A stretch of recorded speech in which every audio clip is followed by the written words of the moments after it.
Hey folks, James Abrenio coming to you from Abrenio Law, your Northern Virginia personal injury and criminal defense law firm.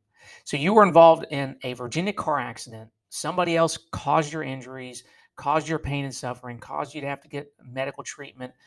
They had to get you to get your car fixed, all that jazz.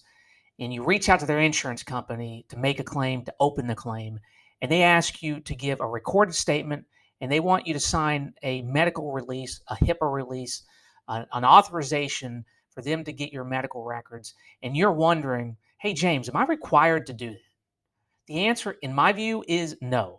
You're not under any obligation to sign a medical release or a HIPAA release to the defendant's insurance company or give a recorded statement.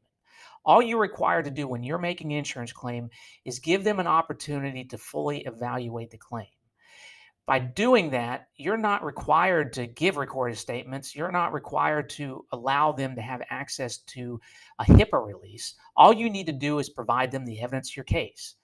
And that typically involves the police accident report, photographs of the property damage to the cars, and any video that you may have, any photographs of your injuries if you have them, the medical treatment that you received, including medical records and medical bills. If you're claiming lost wages, any documentation to confirm and corroborate those claims, and really information that would be fair, that you would think, or not you would think, but just objectively would be fair in order for them to fully investigate the claim to be able to corroborate what you're claiming. That doesn't require you to sign a HIPAA release. And here's my issue with a HIPAA release. Some may say, well, James, what's the difference? Just let them get the medical records. It's actually easier for me. I don't want to have to deal with getting my own medical records if I'm handling my own case, or my attorney's telling me he doesn't want to have to get the medical records. He's telling me that I have to get them. I'd rather just let the insurance get them. The problem with that is if you look at the HIPAA releases, typically speaking, they're broad. They're essentially going to say, we have access, you're giving us access to your entire medical record from birth to death. Whether or not it's to your orthopedic records, your mental health records, your gynecology records, if you're if that's applicable, your urologist records, and the issue is those have nothing to do with the car accident. They have nothing to do with your injuries, presuming that's not the case. Now, obviously, if you were injured there, then you have to give relevant medical records. But these releases typically are broad, and they put you in a position of essentially getting medical records that have nothing to do with your case, and it's essentially an invasion of privacy. Well, you may be thinking, well, what's the difference? Look, I've got nothing to hide. I don't really care if they have my records. And some people may take that position.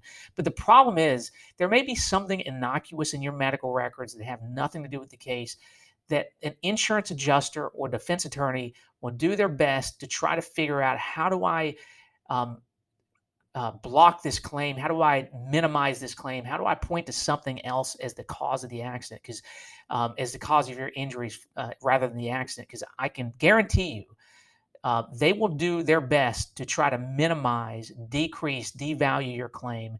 And if that means pointing to a medical record that in common sense world would have nothing to do with the accident, and it wouldn't do anything to minimize your case, but they think they can convince a judge or a jury that it does, they will take the advantage there. So I have unfortunately, I don't trust adjusters, and I will be clear to you, they are not your friends. They don't represent you. They may be very well being nice to you.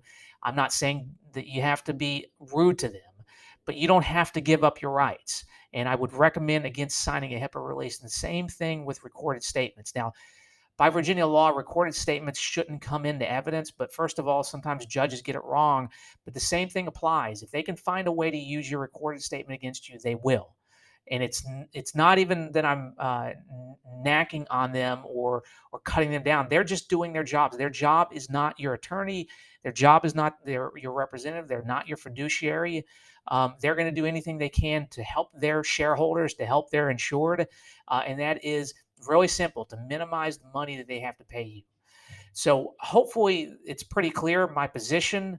But if you have additional questions about this, feel free to reach out. You can check us out, www.abreniolaw.com. You can give us a call. Phone number 703-570-4180. Obviously, you can comment here on YouTube. But hopefully this helps answer that important question I get over and over. And I wish you the best. Thanks.